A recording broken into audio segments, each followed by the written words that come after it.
தமிழக பாஜக தலைவர் அண்ணாமலை செய்தியாளர்களை சந்தித்து வருகிறார். அந்த நேரலை காட்சிகளை தற்போது காணலாம்.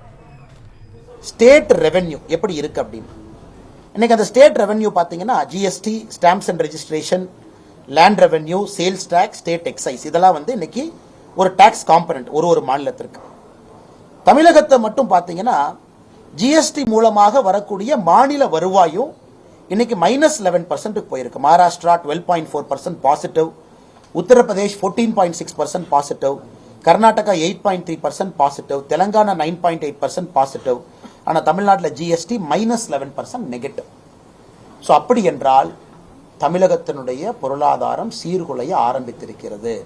அதனால் உடனடியாக திமுக அரசு இண்டஸ்ட்ரி தொழில் வளத்தை பெருக்குவதற்கு ஊக்குவிப்பு கொடுக்கணும். பெரிய நிறுவனங்கள் வரும்பொழுது சிவப்பு கம்பளத்தை விரித்து வரவேற்கணும். குறிப்பாக சிங்கிள் விண்டோ கிளியரன்ஸை கொடுக்கணும். குறிப்பா எந்தவித பஞ்சாயத்தும் பண்ணாம தண்ணீராக இருக்கட்டும், கரண்டா இருக்கட்டும், லேண்டா இருக்கட்டும் எல்லாமே கொடுக்கணும்.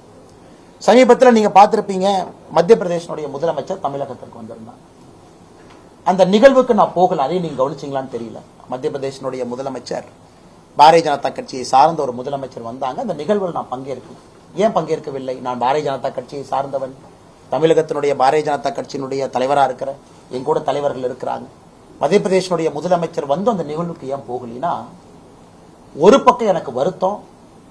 மத்திய பிரதேசனுடைய முதலமைச்சர் கோயம்புத்தூர், திருப்பூருக்கு வரும்பொழுது நம்முடைய தொழிலதிபர்கள் எல்லாமே நின்று கொண்டிருக்கின்றார்கள் வரவேற்பதற்காக. எனக்கு ஒரு வயதில் வருத்தம் தான். நாங்கள் உடனே மத்திய பிரதேஷ் வர்றோம், எங்களுக்கு கரண்ட் 3 ரூபாய் கொடுப்பீங்களா ஒரு யூனிட்? எனக்கு லேண்ட் உடனே அலோகேட் பண்ணி கொடுப்பீங்களா? எங்களுக்கு எந்தவித சிக்கலும் இல்லாமல் பண்ணி கொடுப்பீங்களா?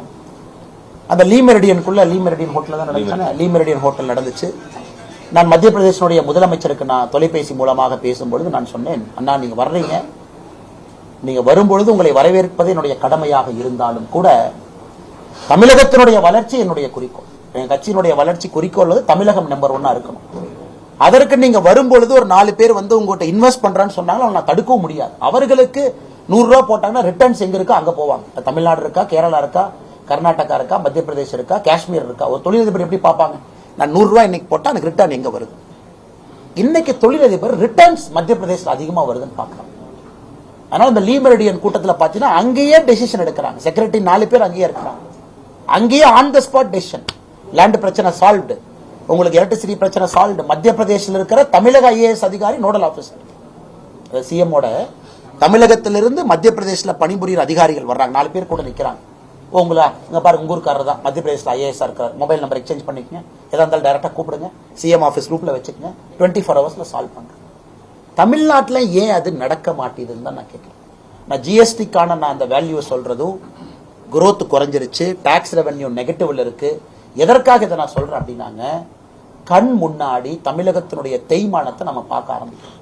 மற்ற மாநிலத்தினுடைய வளர்ச்சி மிரட்டும் அளவுக்கு, நம்மை பிரமிப்பூட்டும் அளவுக்கு மற்ற மாநிலத்தினுடைய வளர்ச்சி இருக்கு. அதனால் அதே கட்சியில நான் தொண்டராக இருந்தாலும் கூட, மத்திய பிரதேச முதலமைச்சரின் மீது தனிப்பட்ட முறையில் எனக்கு பெரிய மரியாதை இருந்தாலும் கூட, நம்முடைய மாநிலத்திற்கு வேறு நிகழ்ச்சிக்கு அவங்க வந்திருந்தா நான் போய் நின்று.